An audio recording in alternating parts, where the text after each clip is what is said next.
events. So the presentation I'm doing will give you the different details, and the press kits that you have also have the different venues in the press sheets.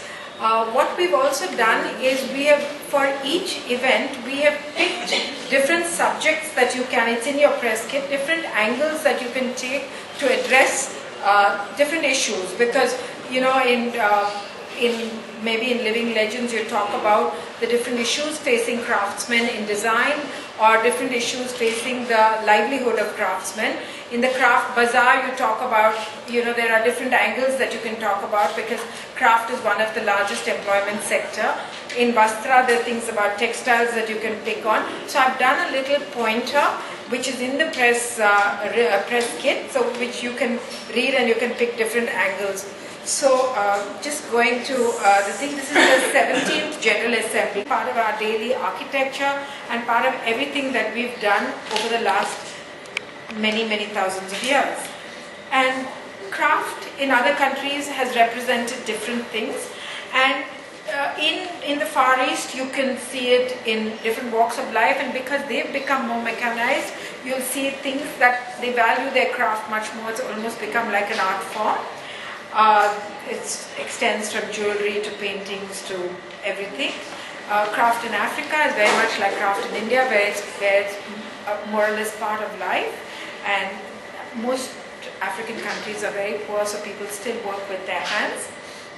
But a lot of the African crafts have been taken out and have become international in the trade that they've been exchanged with, and they've been going out. Craft in Europe is very limited because there are very few people working with their hands. Even soap making skills are considered a craft in Europe. When you look at Latin America, some of the developing countries of Latin America are very much like India and Africa, where you see craft in every walk of life.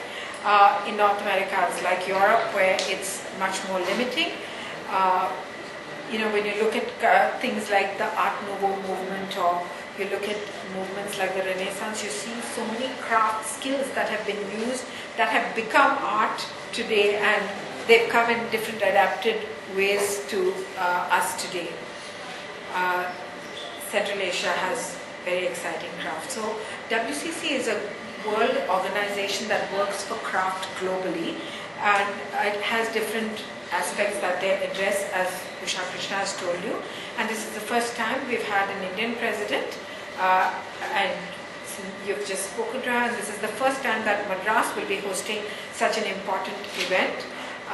It's good for us because, you know, all the events eventually go to Delhi and Bombay, and we never get to see anything. So we're very happy to have this event in Chennai, and it's going to spread across the city over the next 2 weeks. It will start on the 24th with the first exhibition, and it will go on to the intense activity will be between the 7th and the 10th. The seminar is the most important aspect, and this is spread over 3 days. The first day of the seminar will cover the livelihoods of craftspeople in different countries. The second day will be about design and how design and branding has helped with crafts, with the craft, because there are international organizations like Muji, like Lotus Art de Wave, like people like Jean-Francois Lesage, who've taken craft skills and made international brands of their businesses. And we will meet some of these people. This is the little glamorous side of the craft movement. The third day will be about the intellectual property rights and about copyrights, and how craft can be protected with the copyright. The other important event will be the Living Legends. Here, the Living Legends from different countries will interact with Living Legends in India, and it will be a series of workshops where they will be showcasing their work, and they'll be talking and interacting with other craftspeople. And because the Living Legends themselves are there with their craft, it will be very interesting to speak to them and to understand what they're trying to do, and what are the advantages, disadvantages of being a craftsperson and continuing with craft as a way of life. So we have crafts from many countries, and we have a list of all this in the press kit.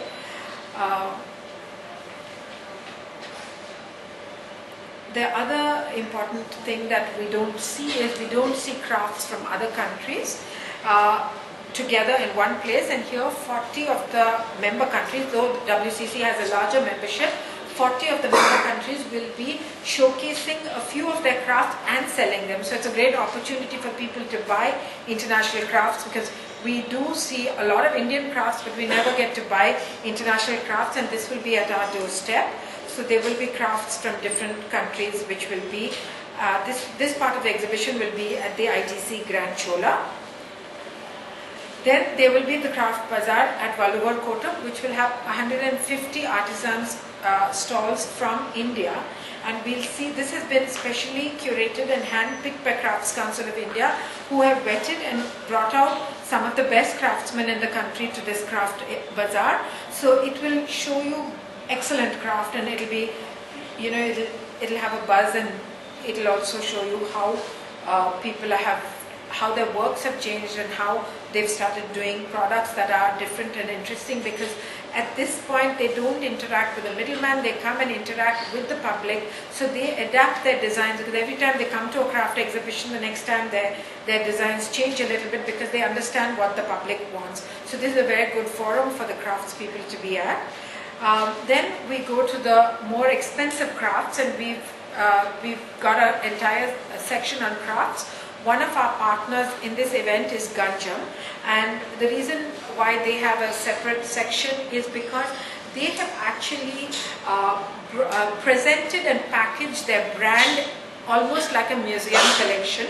They have put together an entire brand building exercise for jewelry, which everybody else does as well, but they've taken themselves to a completely new level, and this is what can be done with crafts in India.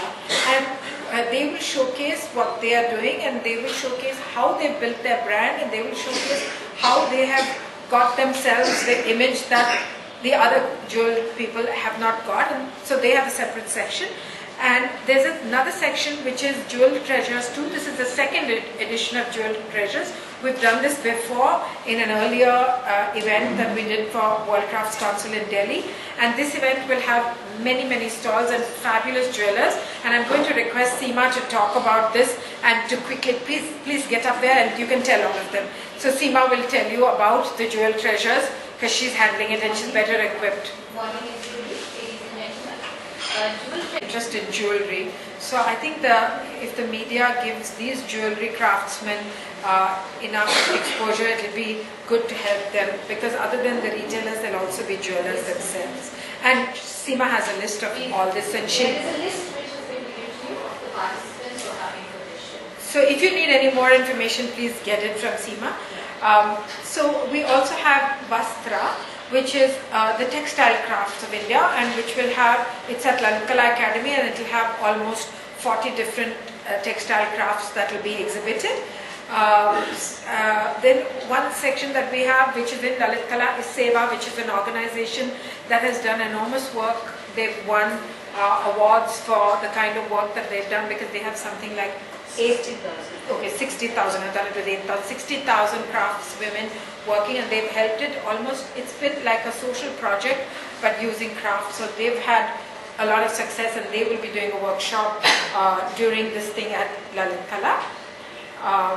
The World Crafts Council has also worked extensively with Sungadi, which is a skill that came down and got translated into something else, and they've revived it and tried to take it back to their original form. So this was the Saurashtrian Bandhani people who came from Gujarat and came down to Madurai, and after some years it became a print rather than the tie and dye, which is done in Gujarat, and they forgot about the tie and dye and went on to only printing it and mass producing it. So World Crafts Council has revived this entire project and tried to bring back the tie and dye to this thing. So we will also be showcasing an entire collection of Sungadi in the Lalit Kala Academy. Tara Books is a publisher based in Chennai who's got international recognition, and they've done books for the global market, and they have used craft in their books. They've used craftsmen's work in their books, and they've done a lot for bringing the craftsmen's work into the print media, and they will be showcasing a collection of their books. They'll be for sale, and they'll be able to see, because they have put in a lot of work in a completely different area. But so they'll be there. Then we have another very beautiful exhibition which is done by the Development Commissioner of Handicrafts. They've given us this exhibition. This is an exhibition of antique and old rare musical instruments, because to make musical instruments, it's a craft, and it's a very specialized craft. So here at Lalit Kala, we have a showcase of these very rare, beautiful instruments, because this is another dying craft which needs revival. So there are lots of angles that you all from the media can cover. I think we have enough for one whole year of work. The National Institute of Design has been assigned a great budget from the Government of India to work with craft in Zimbabwe, and they have worked on a basket project, and this is something that you will see at Lalit Kala Academy. Sorry, it's at ITC Grand Chola. You'll see it's a poster exhibition because we couldn't bring all the samples here, but you'll know how premier institution like NID is interacting. They are bringing the baskets. Okay, initially they were not bringing it, but so you'll see the baskets as well. The other thing is the local galleries in Chennai have all worked towards putting together different exhibitions related to craft. We have a list of these exhibitions, and very quickly Sangeet Chopra will tell you about the different exhibitions. So it will just give you an overview of what the different galleries are doing. This is something that